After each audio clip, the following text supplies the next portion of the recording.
Hey, ideators and entrepreneurs, CUNY Startups here. Welcome to CUNY and Beyond, the podcast dedicated to helping inspiring entrepreneurs through storytelling. We're excited to dive into the entrepreneurial endeavors of CUNY students, alum, and bonus entrepreneurs who are willing to share their valuable insights with you. Join us for today's show. Hi, Sheyla. Hi. Hey. How are you? I'm doing good. I know that you were part of CUNY Clash in 2022, in May of 2022, and I started in June. So literally a month after you did the CUNY Clash competition, I started. So it was great to finally meet you and learn more about CareerDay. Yeah, no, I'm excited to be here, and thank you so much for setting this up. So I kind of want to give some backstory. I know you're a Queens College alum because you graduated in 2023, but you're also still a student because you came back. I graduated with a math degree and a minor in computer science.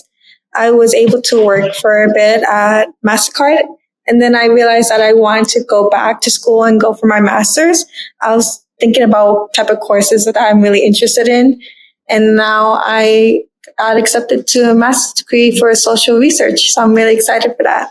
That's awesome. Welcome back then. You did CUNY Clash in 2022 as a current student. This was like your first time within the CUNY system. How did you hear about CUNY Clash? What prompted you to have this idea? What is the idea? Just give all that good stuff.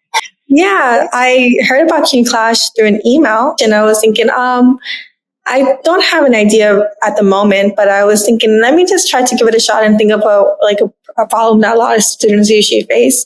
And I always like to try on many different opportunities, no matter what, to see if I enjoy it. And then I was accepted. I was really fortunate. And then the product idea was about how to help first generation college students, specifically underrepresented students, to figure out what kind of career path is the best fit for them. Because I know when I started, I was a little bit hesitant on what I really wanted to do. There was so many job titles and I wasn't even aware of. And I wanted to make sure that I help other students like myself. I was a first generation college student as well. So it was a world of navigating to figure out what it is I wanted to do. So I'm glad that you had that idea and that you stuck with it and that you've been pushing it forward. You're full-time doing CareerDay now. Yes, but I also working part-time as well in order to make sure that everything is steady. I like to take less risk as much as possible. I know it's usually the opposite of entrepreneur, but I would like to know that when growing a company, I want to make sure that everything is according to plan, and that if one day if it doesn't work out, that there's always a backup plan in order to back it up. I love that in the foundation because money has to come from somewhere. How did you find co-founders, partnerships, anyone that you kind of had to network and talk to get this started? How did you go about doing all of this? I know you didn't join our MBA program, so how did you know what to do? I think the first thing is look into my network, right? Who is the buyers? Who are the potential who actually want to work with me in this? And I was really fortunate that I work on the Queens College. So when I was discussing about, I was able to win a grant, they were really interested in the product itself. And then that's how it kept going. And then when I realized, I have people in my network where I used to work with, I used to work at the Queens Public Library, and I told them about my projects. They're really interested because they're in a team section where they help students trying to figure out what university is the best fit for them. And it aligns with their mission. So I tried to look through past experience that I worked with, and I had very close connections.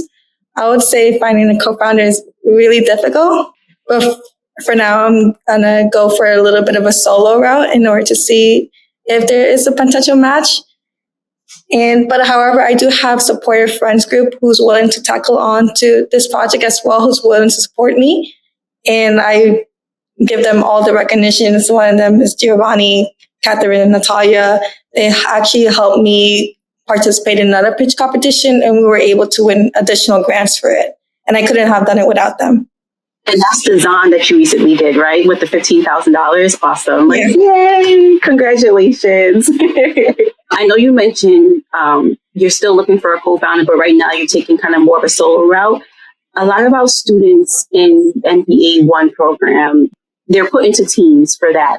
They select their own teammates to kind of decide on what idea that they want to do together to move forward. And one of the things I kind of stress on when I interact with the students is when you're working in any type of business, either your startup or just like at a career or job or whatever, it's not the work that's hard. It's always dealing with people because everyone has their own personalities, perspectives, their own skill sets. So what type of setbacks or experiences have you encountered trying to find co-founders and like having a team? I think one major setback is that I try to learn as much as I can. I used to work at different places. I was an engineer. I worked in product management, user research, and now there's some gaps that I don't know. For example, like the design aspect, which is something I took classes for in order to learn, but also like the really engineer side, because as you could tell, engineering is like more advanced, like technology, such as AI. And that's such a bigger gap from my understanding, which takes time and dedication. I need someone to work on the software like majority of the times. And unfortunately, I'm trying to do everything. I'm trying to make sure that I communicate with my teammates about the business plan, also the budget. To find a good co-founder is someone who would like help fill in those gaps. I know like you just won Zon, so that was the 15,000. I'm sure that's like a highlight. But aside from Zon, what has been something along your journey in the past, 3 years now that you're like, you know what, this was my moment. You kind of like realize like CareerDay is really what you really want to focus on, and that it kind of like solidified your decision in starting this business. Yeah, I think one of the greatest achievement is when I got accepted to Future Founder, which is a fellowship they'll open like every year, and they support founders just like myself. He's in a structure, but he is also considered a mentor as well. I would like to shout out to Chris, who's part of Future Founder, and also Scott, he's a founder.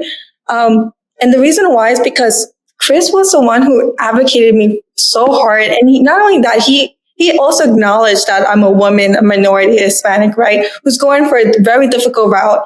And he always told me like that I should continue going forward with this. He believed in my product so much that I even pitched in front of him so many times, and he gave me feedback to keep going. And no matter what other people say, I'm going to hear like a lot of feedback from many other investors, right?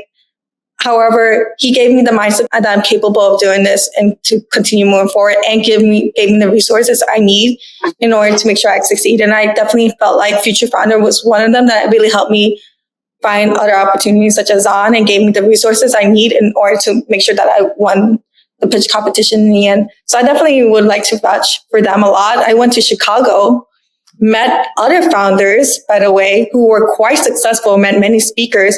And I remember sitting there like, oh, I could be one of them.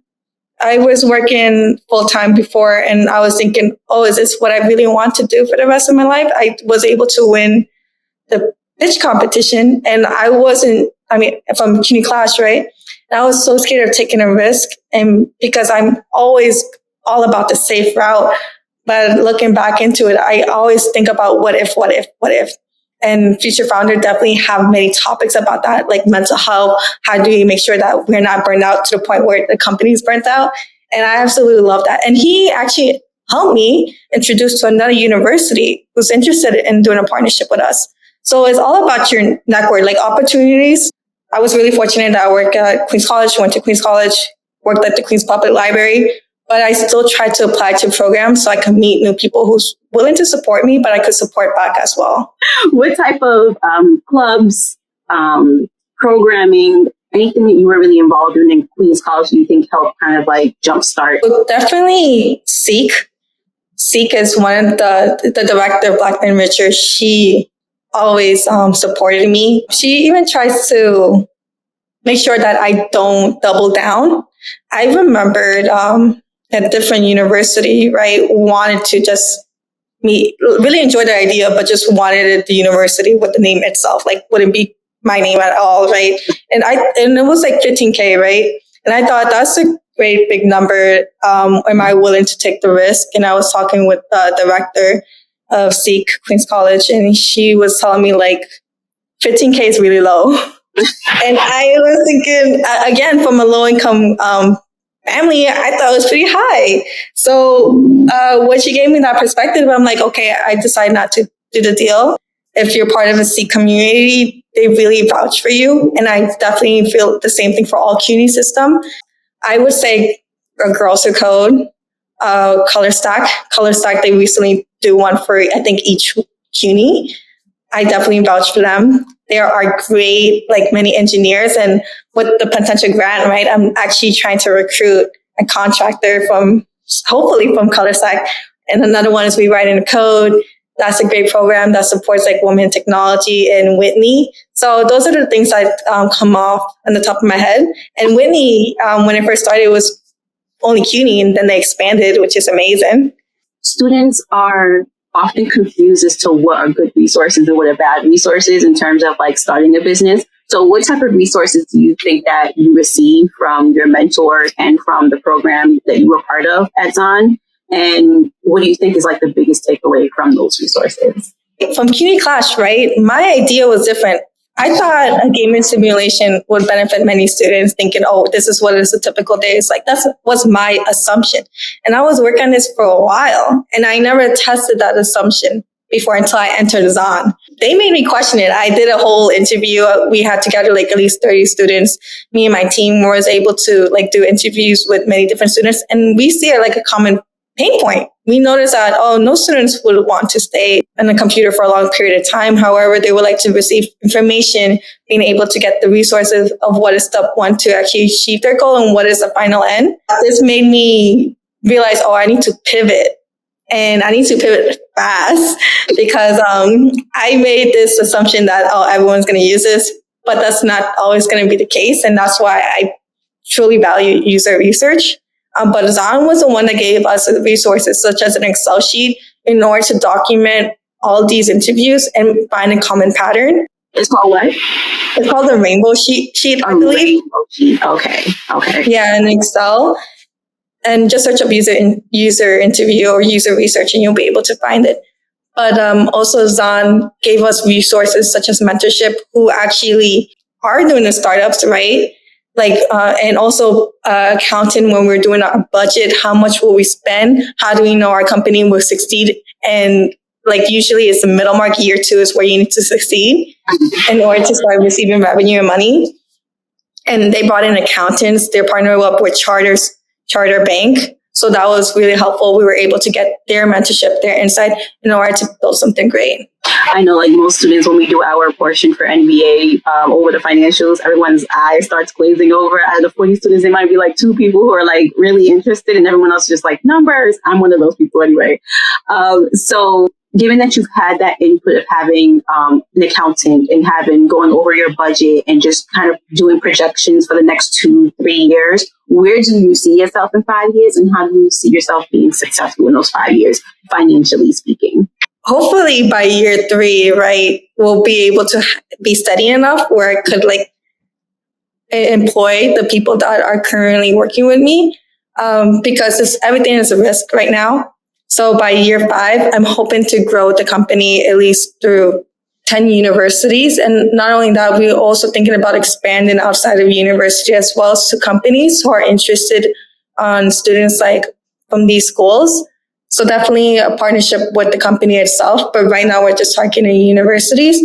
And that's where I usually see myself within the company itself. I hope that grows to many users, help as many students as it can, but also being able to not only financially provide my teammates, but also myself, because I think one of the things is a lot of founders don't pay themselves at all. I tend to be one of them because I want to make sure that the employees get paid first, which is a great mindset to have. Without the founder like having a good health mindset, it's usually really difficult to keep the company up. So my goal is to be able to financially with myself and with my teammates and being able to get as much partnership as we can. And I'm hoping to grow. I am hoping to be part of other fellowships as well, who are many founders, the community, because being an entrepreneur, especially a solo entrepreneur, could be lonely. Yes. Earlier you mentioned that you were at pretty much like a convention or this expo where you saw that there were like these speakers and panelists and you're like, hey, I could potentially do this one day too. And then you also mentioned having a mentor. So let's put yourself as a potential panelist speaker or guest speaker at a convention. And there are a bunch of first generation students in the audience. What would be the advice you would give them as to starting your business? I think it's to understand your user. If you know that there's a problem and people are willing to buy it, That's the one thing, confirmation, right? And sometimes it's really confusing to figure out, oh, how do you know the user wants to buy this, right? It could be scrappy. It could be a small prototype. It doesn't need to work, right? And you will say, oh, do you use this on your daily life? And once they pull out the money, that's how you know they're going to buy it. For me, right, I think one of the scariest things is to be able to publish something out and then no one uses it. That's so scary, because you put in your time, your effort, your money, and then it turns out it wasn't a success. However, I would say to take that information and try to learn from the users as much as possible and figure out what went wrong. Okay, how can we change it? How can we pivot and do something new?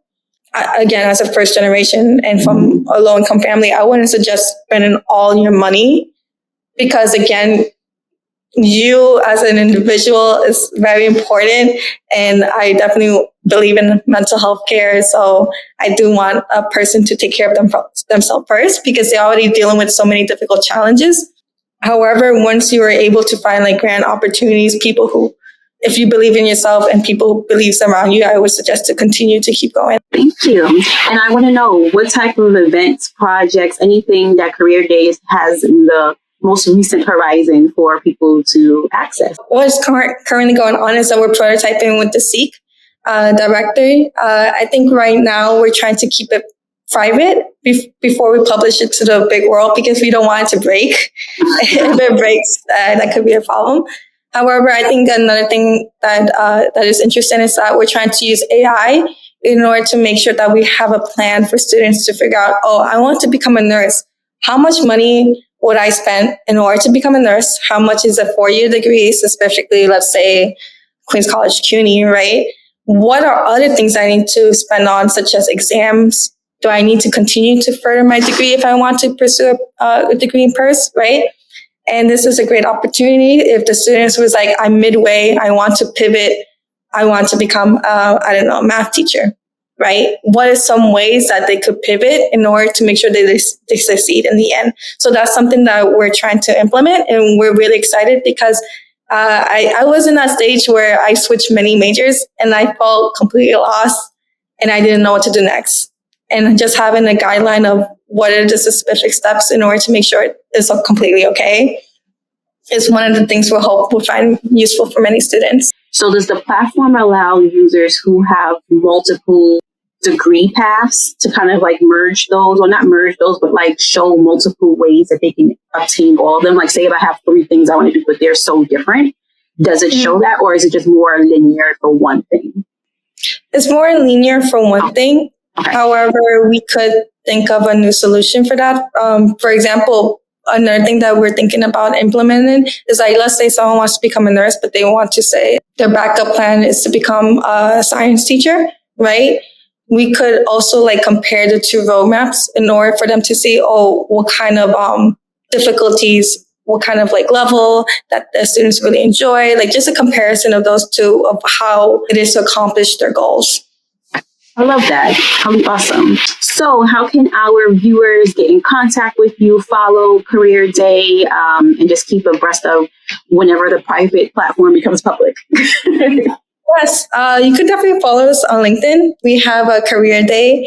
As you just search up CareerDay, and the numbers at the end is 23 to know that it's us.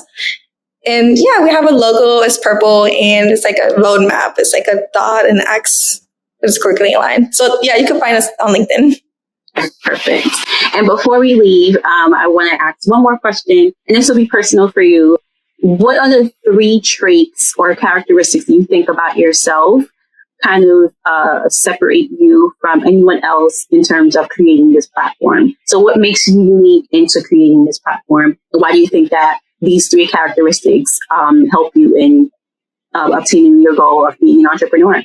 One thing that definitely stands out is that I tend to be really shy and introverted. Like usually a lot of founders tends to be extroverted, and it's really good when you're in sales or trying to partner up with people, right? I'm the opposite.